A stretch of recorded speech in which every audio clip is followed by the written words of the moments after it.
जय जगन्नाथ सांग माने नमस्कार मु सुचित्रा आपण मानक स्वागत करूछि मोर आउ एक नुआ वीडियो को सांग माने आज आम जानिबा जगन्नाथ को ज्वर हुए काहेकि। आपण माने जानिथिबे देवस्नान पूर्णिमा दिन 108 गरा पानी रे गाधोई जगन्नाथ को ज्वर आसी थाए एवं तांकर सेवा करा जाय। 15 दिन जाए प्रभु जगन्नाथ ज्वर रे पड़ी थांती। एही समय रे तांको विशेष औषध दिया जाए, हालुका खाद्य दिया जाए आउ काढ़ा तैयारी करी तांको पीवाकू दिया जाए। जेते बेले प्रभु भल हो जाती सेते बेले तांकर विश्व प्रसिद्ध रथ यात्रा अनुष्ठित हुए। तेबे सांग माने आपण माने भाबुथिबे प्रभु जगन्नाथंकर पुणी देह खराब हुए ताहा पुणी 15 दिन जाए। या पछरे एक सुंदर कहानी अछि ताहा भक्त और भगवानकर भाव को दर्शाए। भगवान कहिसंती जदि मोर भक्तर देह खराब होई परिबो तेबे मोर काहेकि होई परिबो नाही। तेबे चलंतु एही विषय रे थिबा सुंदर कहानी टिए सुनिबा। एही कहानी को सुनिबा पूर्वरु आपण मानको मोर गोटिए अनुरोध, चैनल को सब्सक्राइब करी बेल आइकन क्लिक कर नियंतु। आसंतु सुनिबा आजिर एही सुंदर कहानी टिको। एही कथा भगवान जगन्नाथ और तांकर जने बड़ भक्त माधव दासंकर। से सर्वदा भगवान जगन्नाथंकर भजन रे मग्न रहउथिले।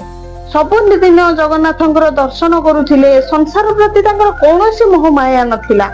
दिने माधव दास को बहुत जोर रे ज्वर हैला। एते जोर रे ज्वर हैला जे ना से उठी पारिले ना से बसी पारिले। से एकुटिया रहउथिबारु सबु काम तांकु ही करिबाकू पडुथिला।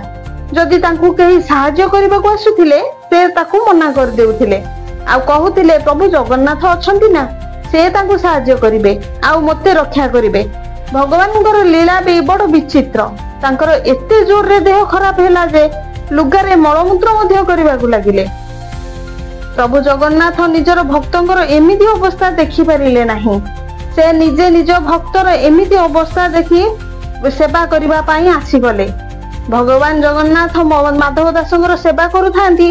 प्रभु माधव दासंकर महिला वस्त्र को मध्य धोथांती।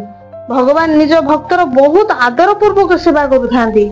किछि दिन गला परे माधव दास भल हेबाकू लागिले। जेतेबेले तांकर चेतना आसिला से जानि परिले अरे महाप्रभु आसी पुणी सेवा करुछंती। प्रभु काहेकि आपण एमिति कष्ट कले। आपणक सेवा द्वारा संसार करे ए जगतर मालिक तो आपण अटंती। हेले आज आपण मोर सेवा करुछंती। आपण चाहिथिले तो मो रोग ही भल करि परथांते। आपण मोर देह भल न करी आपण मोर सेवा काहेकि कले। एहा मते भल लागिला नाही। प्रभु जगन्नाथ कहिले हे माधव सत्य तो एहा अटे जे मु मोर भक्तर कष्ट देखि परिबि नाही। एथिपई मु तुमर सेवा कली। मु चाहिथिले तुमर रोग मध्य भल करि परथांती किंतु जहा भाग्य रे जहा अछि ताहा निश्चय भोग करिबाकू पड़िबो। जदि तुमको ए जन्म रे एहा भोगिबो तो ताहेले होई पारे तुमको आउ गोटे जन्म नेबाकू पड़िबो। आ मु चाहे नाही मोर भक्त एही छोट कारण पई आउ थर जन्म नेउ।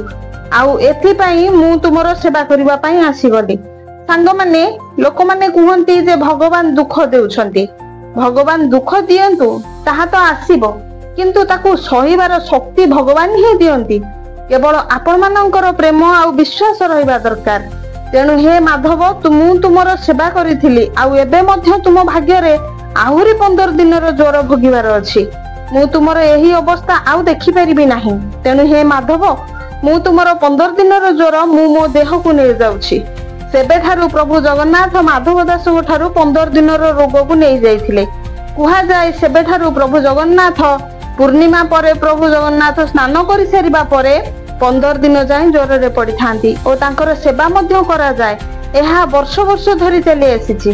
15 दिन जाय तांकर पूजा मध्य बंद करा जाय। तेबे सांग माने आजिर ए कथा वस्तुटी केमिति लागिला निहाती कमेंट माध्यम रे जणाइबे। छोट लाइक टे कर देबे। आउ एही परि विभिन्न देवादेवी मानकर महिमा विषय रे जानिबा पई चैनल को सब्सक्राइब करी बेल आइकन प्रेस कर देबे जेमति कि नुआ नुआ वीडियो रो नोटिफिकेशन आपण मानन पाखु चली जिवो। अधिक रु अधिक शेयर कर देबे। छोट लाइक टे कर देबे। धन्यवाद सांग माने। पुणी देखा हेबो आउ एक सुंदर वीडियो सहित। रहउची नमस्कार। जगन्नाथ।